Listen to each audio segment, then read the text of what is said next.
out the way. Who got a watch? Who got the time? I'm raising the clock. Even in my feelings, grind don't stop. Got big dreams, want big rocks. I got plans, you got talk. Heard it's real cheap, but it's really gon' cost.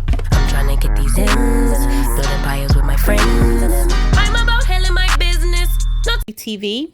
Everything I say in this video is alleged. It is in my opinion, and it is for entertainment purposes only. Hello, YouTube family. It's DMarie TV. Please like, comment, and subscribe to the video, you guys. I'm new to YouTube. Every like and subscribe that I get, it helps me get higher in the algorithm. And I always forget to ask you guys in the front of the video, and I wait till the end and I miss it. So would you please do me a huge favor and like the video and subscribe to the channel. Here we go. Hey, DMarie TV family. So what I gotta say is 10 out of 10. Just point blank, period. From the start to the finish, it was amazing. So the first scene is Mel talking to Kiki about, listen, when family situations go wrong, when regular situations go wrong, you cannot expect 100% from another person. She is right, and I'm starting to see the big picture. So Mel and Kiki's conversation picks up with Kiki discussing the Home Depot situation and the Crime Stoppers. And so Kiki saying that she has lawyers in place. And so because she has lawyers in place, she cannot discuss the specifics of the case. That's usually how these things work.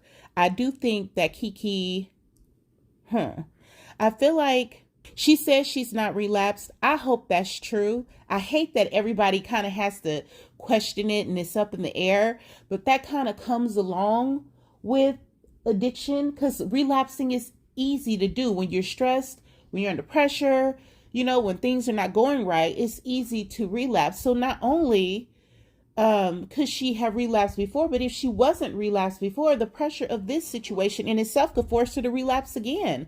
That's not fair to put somebody on Crime Stoppers and just accuse them of something. It goes, you know, citywide. People know her. It damages her reputation. And as of yet, she hasn't been arrested. So I don't know. I think that's it's a difficult situation. And I think because of that situation, she's not going to go to Tiffany's. Field those questions.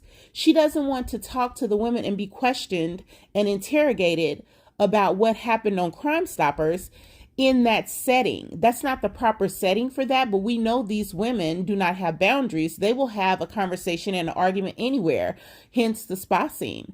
So I wouldn't go to the baby reveal if I was Kiki under these types of circumstances, because I don't trust the company that I'm in. And then you would feel weird if they're attacking you and talking to you about it. And in their minds, once they saw Crime Stoppers, it was 100% true. So I get why she wouldn't want to go. She's still struggling with rebuilding the cousinship with Tisha. I'm of the mindset, these things are, you just got to let some of these relationships go. And if they find their way back to each other, so be it. But right now, if I was Kiki, I would not be pressed to expect anything from Tisha, and Tisha should not expect anything from me.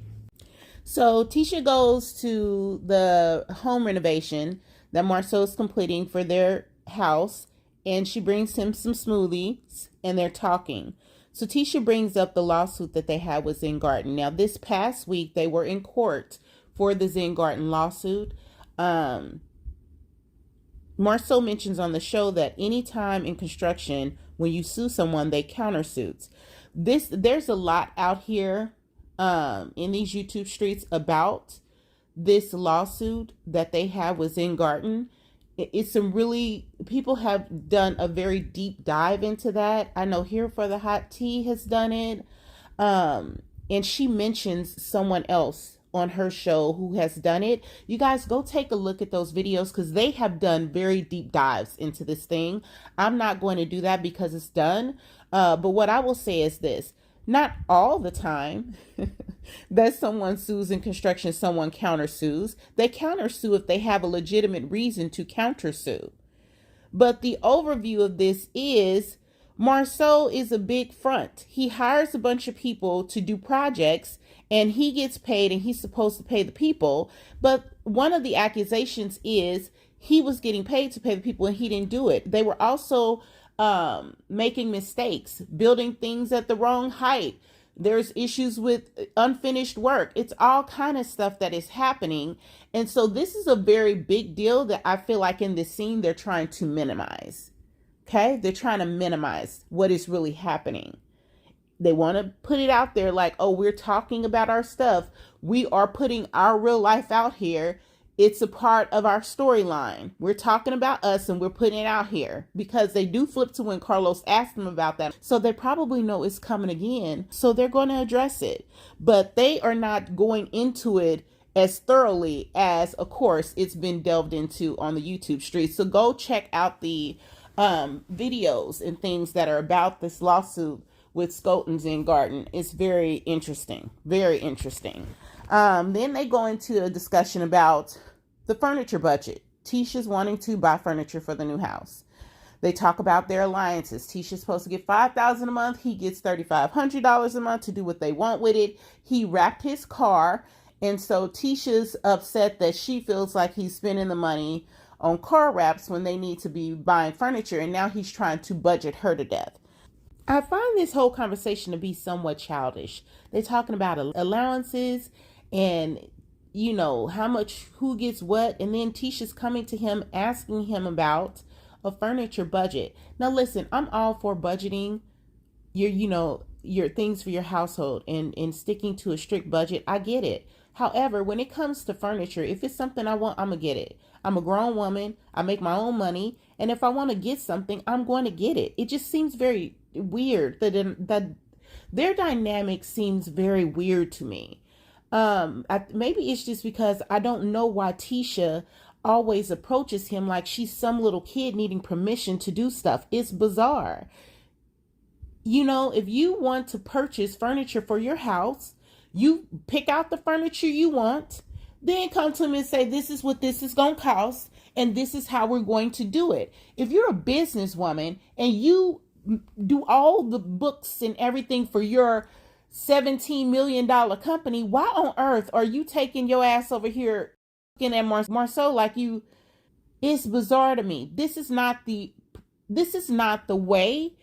I feel this is not the way a person who is the business brains behind a $17 million company will behave. What she says she is and what she reveals herself to be is not aligning. It doesn't fit. If you are the person who does the numbers, brings in business for a $17 million company, would you be in this? Why would you be living and renovating such a modest home? I'm not saying there's anything wrong with the home. It looks like it's going to be a very nice home. However, that is not the way people who own $17 million companies live. That's not the home that you will be living in. So I love the fact that this show is starting to it's revealing who they are. It's starting to peel back these layers so that we can start to get a peek into who they are. And this is forced, and this is happening because Mel made it a point to point out that they were using her as a storyline and they needed to tell their own stories. And now that they're being forced to even so much as just touch the surface of their own storylines and what their lives are about, is starting to show up as false, fraudulent, fake. Marceau then starts telling Tisha that she needs to apologize because she's offended him, calling him selfish. He tells her she's said a lot of things that she did not say. She apologizes to him and she says she was really just trying for a new vehicle. She wants a new SUV and he told her to go pick one out. Again, it's off, you guys. Something in the buttermilk ain't clean. So Tiffany is out scouting venues for Ace's big reveal, and she invites Stormy to check out LeBrew with her because she's thinking about having the reveal there. Cynthia Parker is the event planner, and she has a theme in mind for Tiffany's reveal, and it's going to be breakfast for dinner at Tiffany's for Ace and company. I thought that was really cute. A nice play on words. They're going to have blue balloons. They're going to have waffles, a waffle station, fruit. It sounds lovely, right? And so it looks like a pretty awesome venue. They go upstairs to the loft area, sit down and have a quick conversation. And Tiffany mentions that she's going to have just friends and family. It's going to be really intimate. And that's, nothing huge, just friends and family. She mentions that Tisha has not RSVP'd, but that can be expected because the last time they were all together, Tisha felt attacked because everybody was coming at her about the Black Expo. So Tisha, that's how she is. She's probably going to show up, but she just wants to take her time to prove a point that she ain't happy with Tiffany at this moment. Then she also mentions that Kiki's going to come, which I thought was bizarre. Why is Kiki coming to Ace's reveal? You don't like Kiki? You don't know Kiki? You believe Kiki is a criminal currently being sought after by the police? Why are you asking her to come to your baby reveal? You could have cops kicking down the door, dragging her out of your event. If you really believe she did something on Crime Stoppers, they looking for her. Hello? Then she makes the comment that Tiffany is so shady, and I love it. She's so shady. She makes the comment that she don't have a problem with Kiki. They have to move forward. And as long as Kiki ain't stealing locks or centerpieces, she can come to the event. They doing Kiki wrong. They are doing Kiki so wrong. Tiffany does say that Mel came over to see Ace and she was talking to her about Kiki, and she made her see Kiki through a different lens. And I'm so happy Mel did that, because somebody got to stand up for Kiki and defend her and try to have her back during this. I'm glad she's just not left out there on an island by herself, because we all know Mel knows exactly what it feels like to be left on an island by yourself. So I love the fact that Mel did shift her thinking a bit, and she is trying to kind of grow and build on the relationship with Kiki. And so, and then Stormy says she's glad that Mel helped her see another side of Kiki. I feel like Stormy and Kiki get along and they're building their relationship. And so, she wants Tiffany to be open to building with Kiki as well. But this part is when it really gets good for me, y'all. I mean, this was such a good scene. This scene, it's okay not to be okay. The way Stormy is asking into her problems, the way Stormy is delivering the message, the way Stormy is helping her, the way Stormy is asking into the questions. I love this scene. Being a woman and having so much to do is so difficult. Y'all, when I started YouTube in June, July, I took my classes with DeSilva. DeSilva gave me everything I needed to know. I was killing it in the summer. School started. Homework started. Football started. After school. It's just so much stuff to do. You got work, children, husband, and at the end of the day, you just pray you can find a little time for yourself. And that is a real thing. I love this scene. I love Stormy in this scene. I can't get enough of Stormy and Tiffany in this scene. This show right here. I'm getting the same feeling that I used to get back in the day. So the next scene is Nell and Chris Fletcher. When I tell y'all, Nell came in this restaurant slaying. She was clean from head to toe. Chris looked good from head to toe. I love these damn Fletchers. I love them. This episode, listen, Tisha and Marcel, we know they got their problems, but even in this episode, I like what they're giving. We going on our date night, doing their thing, talking, how was your day? But when she came in and they're talking about their years of expertise, their years of experience, and they weren't invited to the expo, listen, it's so true. It's a lot of business expertise in Huntsville. It begs the question, why did they choose who they chose? But I will say this, y'all, it was their first expo. people get better over time. You can't think of everything first go. So as they're saying, hey, this is what I do, this is how I could have contributed, that means next year the expo can be a lot better. But I love these Fletchers. I'm loving every scene of Love and Marriage Huntsville because it's showing relationship building, it's holding people accountable. And listen, when they flip to that scene where Mel talking about them lawsuits for fraud,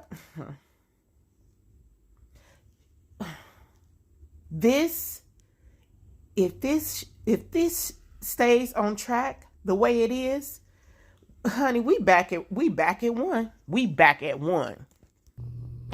Nell and Chris were talking about their business. She owns a daycare. He's a real estate broker. It's one thing to be a real estate agent. To be a broker is a whole nother different level. These people have been in business for 29 years. They did not bring them because they does not want them to outshine them. They're keeping at bay the people that they know who can outshine them, and they only want to bring in people that they can use for free. To say Mel sells t-shirts is so damn respectful. It's so disrespectful, but he's doing it on purpose. He knows this woman's value. He knows her worth. That's why he salivated over her for 5 seasons. He knows who Melody Cherie Rogers is. He knows, Martell knows, Ariane knows, everybody know. And they keep trying to act like they don't. But they do. They've been knowing for a long damn time. They've been knowing. Let me tell you something. First of all, my push through sweatshirt in blue, it serves. It gives every time. When guys say go and we throw that on because I'm about to get this orange though, it goes every time. But that's that, and why am I even thinking that I need to explain to everybody that is not all she does? That is not even a fourth of what she does, who she is. But you know what? Jealousy and envy are very powerful things, and they reek of it. Now, Tisha asking them about infidelity, I don't know if she's reaching out for help. I don't know. To me, that puts me right back in the mindset of Melody and Martell's anniversary dinner where she brought it up with them. I think she uses that as a weapon to throw people off or try to harm relationships with, because I think when Nell and Chris called them on their stuff, they felt slighted. So Tisha throws that out there. I could be totally wrong about this, but I don't feel it is appropriate for you to delve into somebody's relationship if you don't really know them like that. That's just me. I don't know that Tisha needs help or that she's asking for help or that she's reaching out for advice. I don't know that. I don't think Tisha wants advice on how to handle more so. I think she thinks she got it. I could be wrong though. I could be 100% wrong. If she is reaching out for help, then she been reaching out for a long damn time. You know what I'm saying? She asked Martell and Melody this same thing at their anniversary dinner when they were married. They have been divorced now for almost 4 years and she's still asking couples the same question. She knows how to deal with infidelity. She knows how to deal with infidelity. At this point, how can you be on a show that we've been watching for 6 seasons and not know how to deal with infidelity? You tell this motherfucker, either you stop or I'm gone, and you stick to your word. If that's how you move it. Other people, they deuces on site. They out.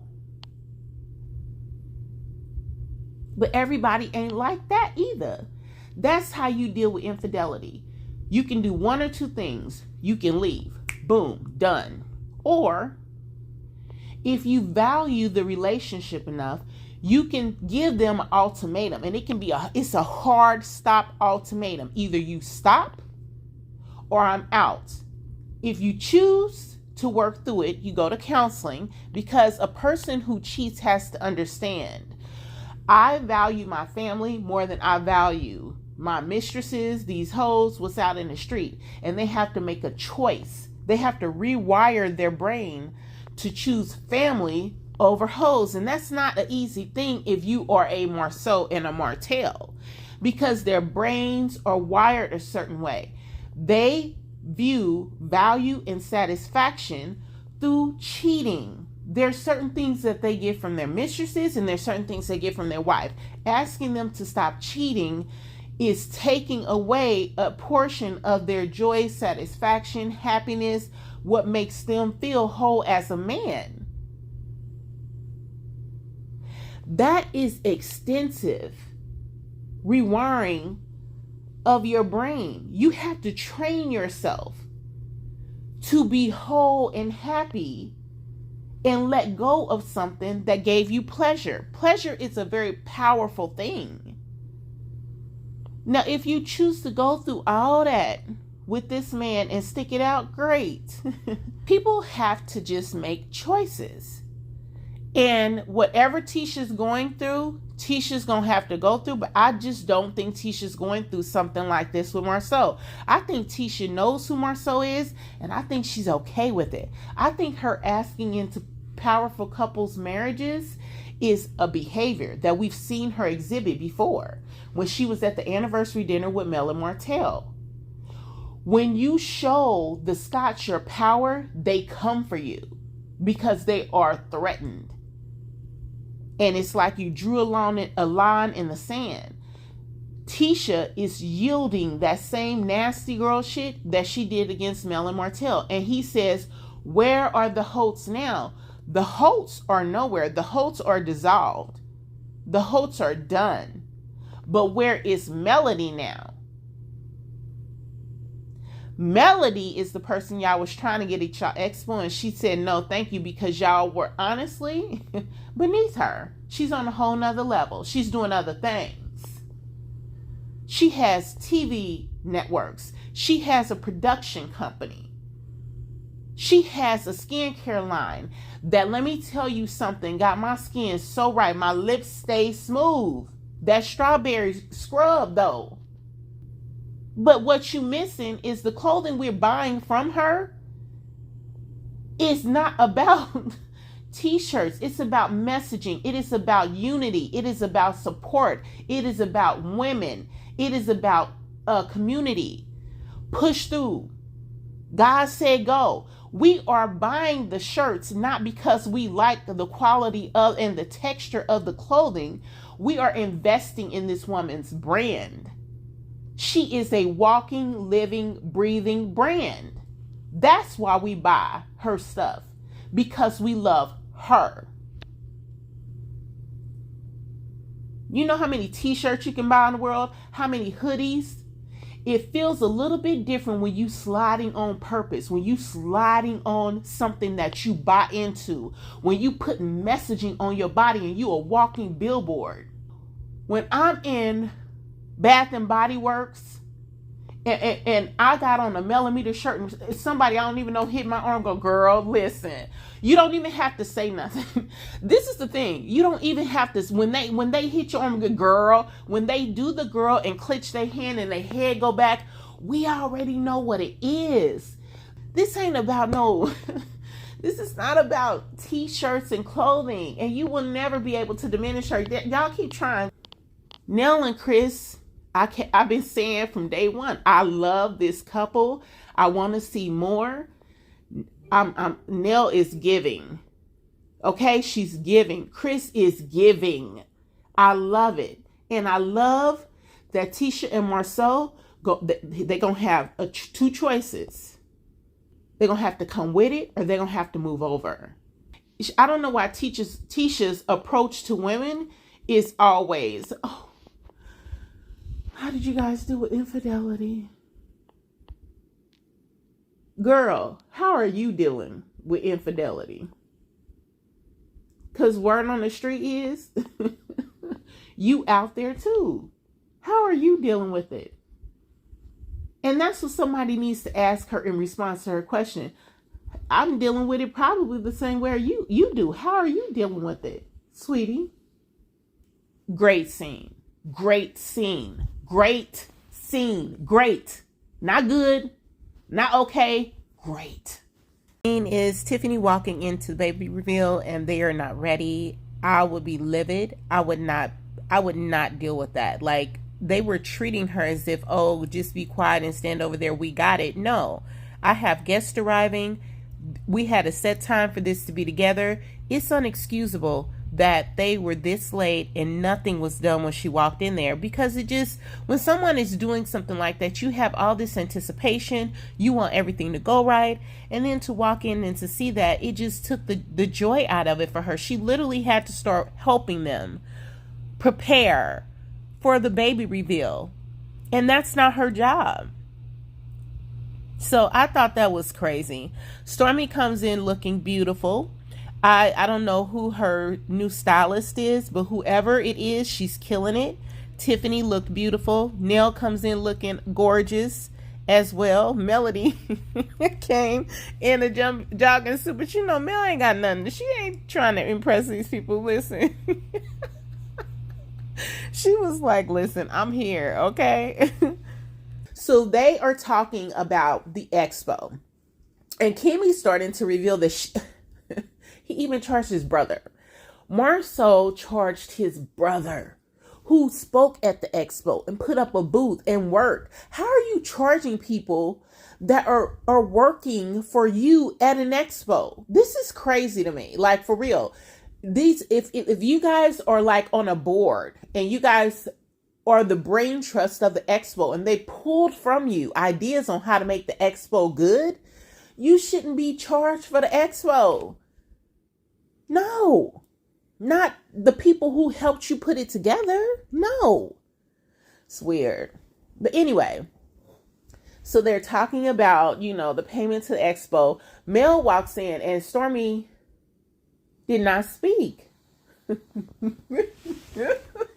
Where have we seen this before? It's like time is repeating itself. It's repeating itself. But you know, Mel, listen, you ain't got to tell her twice, honey. She learns.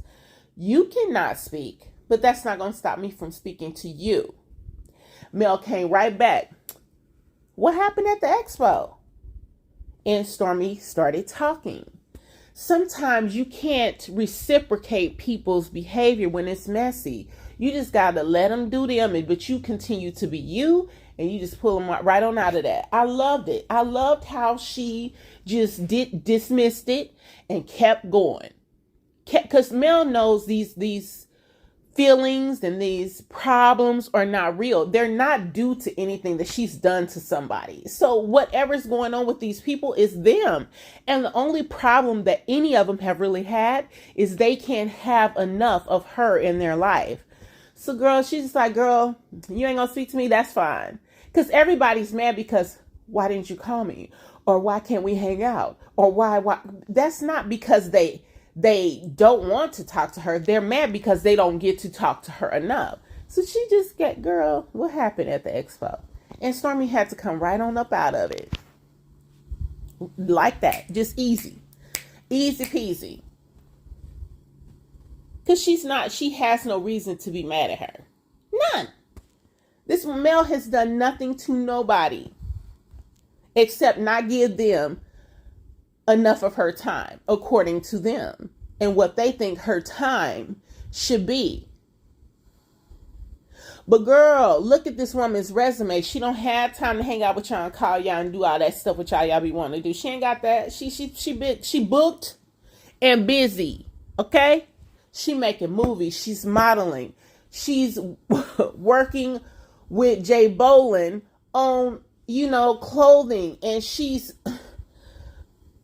making skincare products, and she's got a production company. Please, ain't nobody got time to just be talking to y'all and hanging out with y'all every day. And she got 4 kids and a psychotic ex-husband that she has to keep going to court for because he refuses to just move on with his life. She ain't got time for that. Love this scene. Loved it. Loved it. I don't have nothing bad to say about this episode, and we are almost done. This is an amazing episode. If this is gonna be Love and Marriage Huntsville, listen, Melody is, I know she has a hand in this. I know she has a hand in the production of this because it's,